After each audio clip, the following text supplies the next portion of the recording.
Qual é a sua base? O que ou quem é a sua base? Todos nós, para sermos bem-sucedidos em uma trajetória, nós precisamos de um apoio e nós precisamos de uma base. E os 7 pilares que nos levam à prosperidade, um deles é exatamente a nossa base.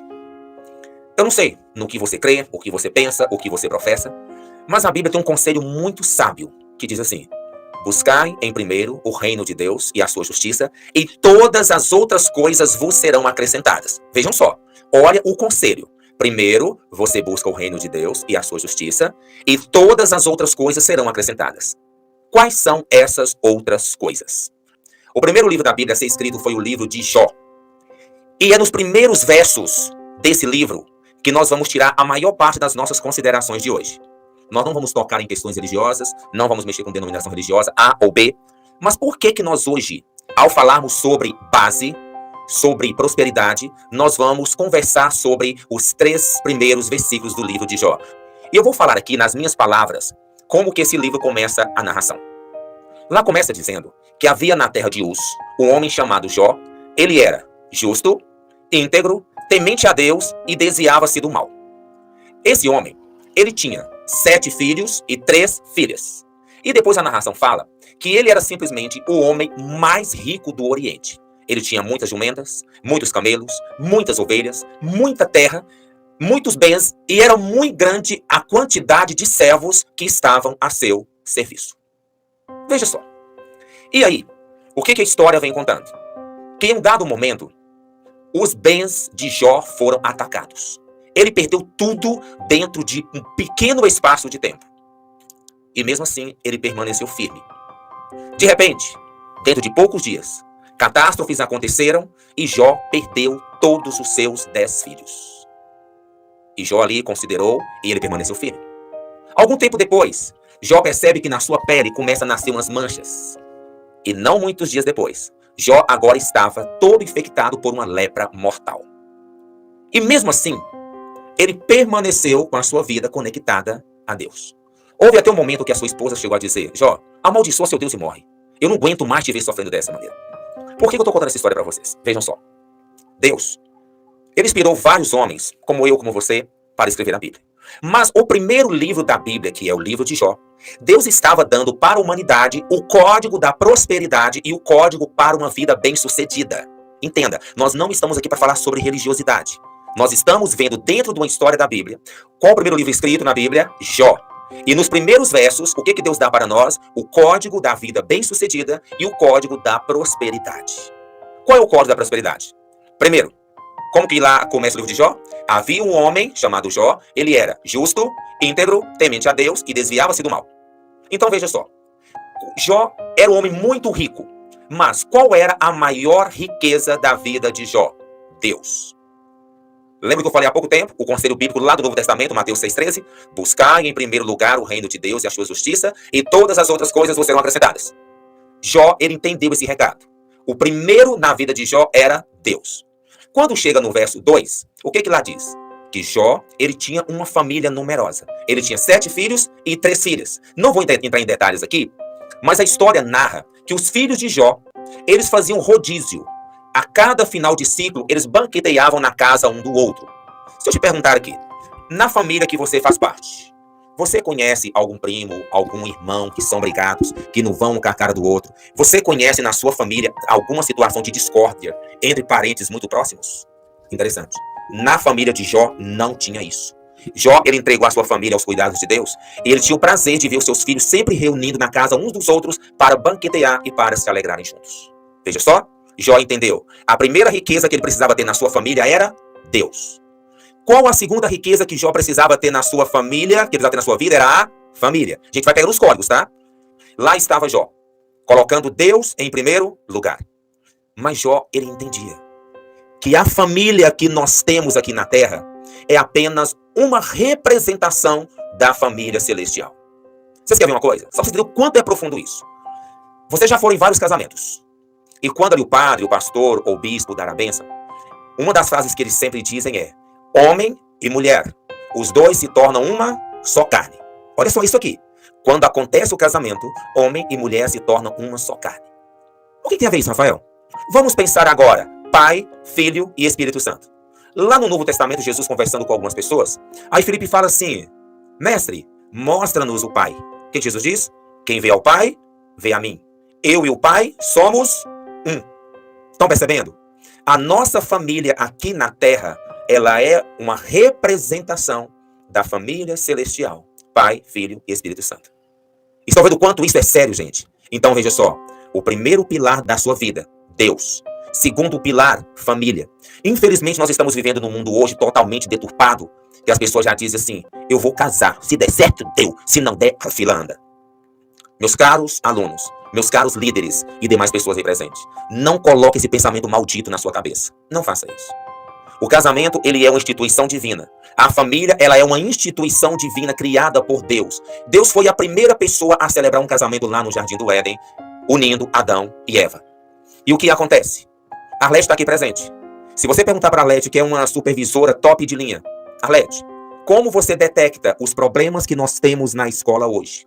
Qual é a maior parte da origem desses problemas? Ela vai dizer sem medo nenhum. A maior parte desses problemas vem de famílias mal estruturadas ou sem estrutura nenhuma. Quando a família é toda bagunçada, isso reflete na sociedade, reflete nas igrejas, reflete na escola, reflete em todos os lugares. Então, nessa nossa trajetória de buscarmos a prosperidade, vou repetir, coloque Deus como o primeiro da sua vida. Segundo ponto, valorize a sua família. Se você é casado, para todos vocês que são casados aí, você, minha senhora que está nos assistindo, a pessoa mais importante na sua vida abaixo de Deus se chama o seu esposo. Você, meu senhor casado que está aí de repente, abaixo de Deus, a pessoa mais importante na sua vida deve ser a sua esposa. Mas e os filhos? Os filhos devem ocupar um lugar muito importante na vida da gente. Mas todos eles, mais cedo ou mais tarde, vão bater asa e vão começar as suas vidas. Quem vai finalizar junto? Homem e mulher. Então, meus caros adolescentes, juvenis, jovens, meus caros líderes que estão assistindo nesse momento, o seu momento vai chegar. Vai chegar um momento que você vai dizer, eu quero uma garota para a minha vida. A menina vai dizer, eu quero um garoto para a minha vida. Pense bem. Estude você bem. Estude bem a pessoa com a qual você quer compartilhar a sua vida. Porque casamento não é brincadeira e não pode ser levado de qualquer jeito. Precisamos levar muito a sério. E Jó entendeu muito bem isso. Ele colocou a Deus como primeiro da sua vida, colocou a sua família em segundo lugar na sua vida, e ele levava a sua família tão a sério que ele viu os seus filhos crescerem, casarem, terem netos, e Jó tinha o prazer de ver a felicidade que reinava no meio da sua família.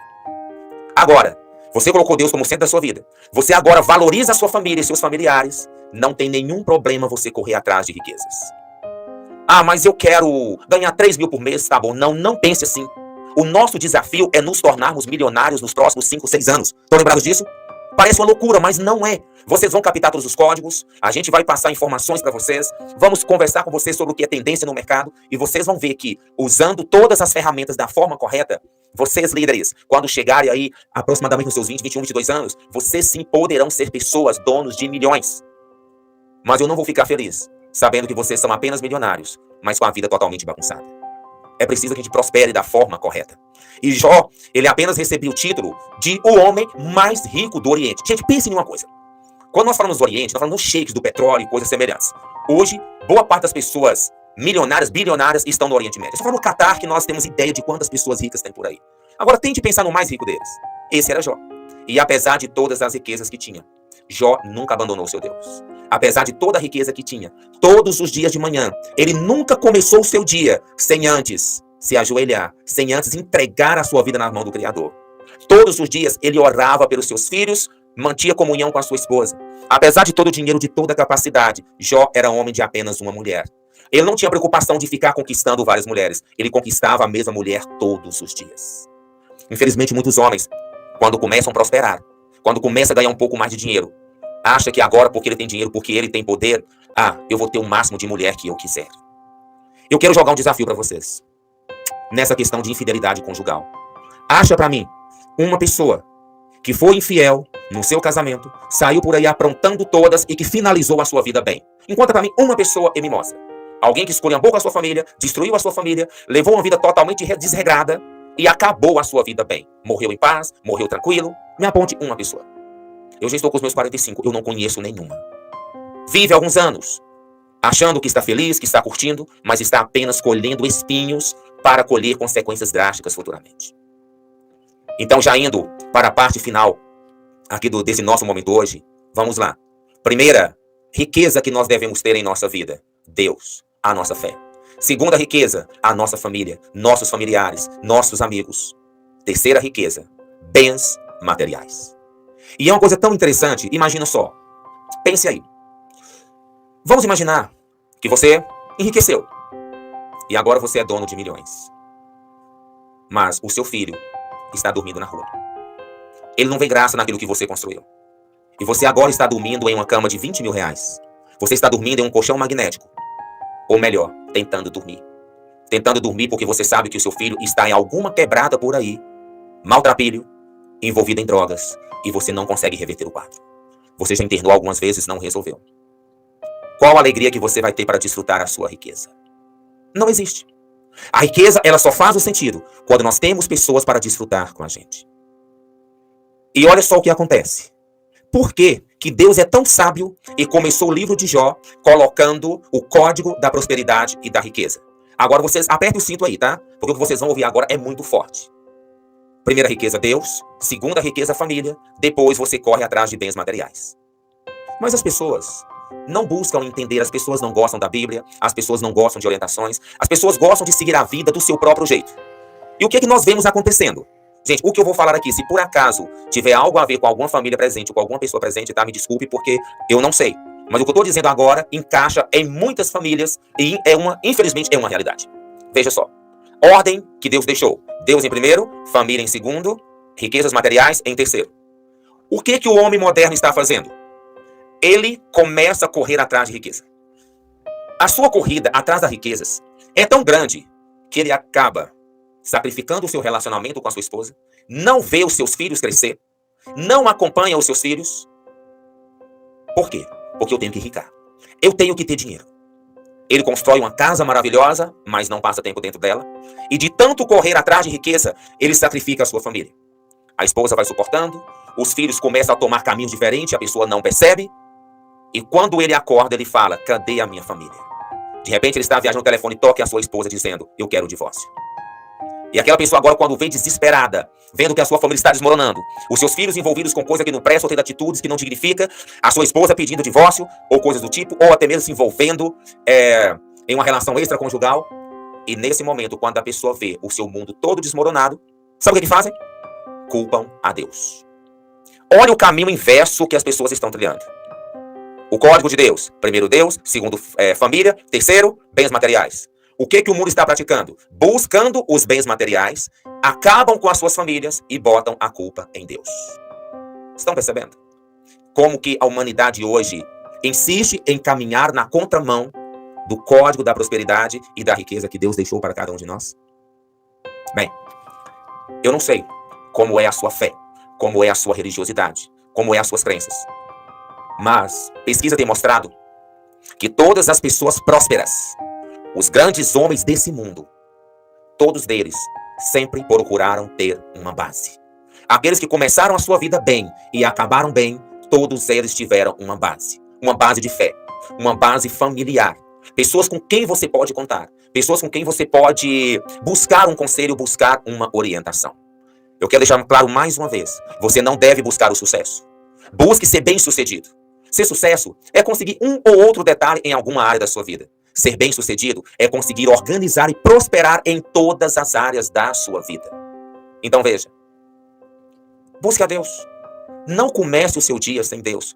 Se cada um de vocês tem uma Bíblia aí na casa, cada um de vocês tem um livro muito bom que vocês podem começar o dia meditando. Do seu jeito, faça a sua oração antes de sair de casa. Aprenda a se conectar com o Rei do Universo. Quando nós falamos em prosperidade, também falamos em riquezas. Ele é o dono da prata, é o dono do ouro, ele é o dono de tudo. Nem nós somos de nós mesmos, até nós pertencemos a ele. Todos nós temos um vazio enorme no coração do tamanho de Deus. E quando nós aprendemos a colocar Deus nesse vazio, a nossa vida ganha um sentido extraordinário, um sentido enorme. Então aprenda hoje a colocar a Deus como centro da sua vida. Você, filho, valorize os seus pais, valorize os seus irmãos, os seus avós, os seus tios, as pessoas que estão perto de você. Você, pai, procure passar mais tempo com seu filho. Gaste tempo mostrando para eles que você preocupa sim com eles. Vamos fortalecer os laços familiares a cada dia. Uma família bem estruturada, ela é bênção para a escola, é bênção para a sociedade, é bênção para a igreja, é bênção para a nação, é bênção para o mundo como todo. Vamos colocar as coisas nos seus lugares certos. Se você colocou Deus em primeiro lugar, se você valorizou a sua família, agora sim, unidos, vamos prosperar. Vamos correr atrás, mas de forma ordenada, de forma equilibrada, sem sacrificar A ou B, sem sacrificar isso ou sem sacrificar aquilo. É claro que vai ter um dia ou outro que você vai ter que dar um esforço a mais. Nesses últimos dias, eu estou levantando 3 horas da manhã para dar conta de gerir o projeto que eu estou imergido nele. Rafael, você é louco? Não, não sou louco. Mas para isso acontecer, eu deito bem mais cedo com a minha esposa, com a minha filha. Você precisa compensar de alguma maneira. Não abandone as pessoas que estão perto de você e que sempre te sustentaram. Meninos, vocês que vão crescer. É uma das coisas que mais me deixa irritado. Imagine que hoje eu sou casado com Leia, uma pessoa sensacional que Deus colocou na minha vida. E nós estamos lutando. Eu estou lutando, ela está lutando. Agora pensa o seguinte. Desde quando nós casamos, estamos batalhando juntos. E de repente Rafael encontra um mapa da mina e prospera e fala: Leia, eu não quero mais você. Eu agora quero uma novinha porque agora eu quero curtir a minha vida. Vocês querem ouvir com sinceridade? Sabe o que eu merecia? A morte. Sinceramente, tô falando pra mim. Não tô falando de ninguém que tá aí, tá? Mas eu acho pra mim que uma pessoa que passa todas as dificuldades ao lado da sua família e quando prospera simplesmente abandona a sua família pra curtir a vida, não mereceria nem viver. E eu digo isso pra cada um de vocês que ainda hoje são crianças, juvenis, jovens e adolescentes. Aprenda a valorizar quem está do seu lado. Cresça com quem cresceu contigo. Na hora de usufruir, usufrua com quem construiu com você, não com quem tem nada a ver com a sua história.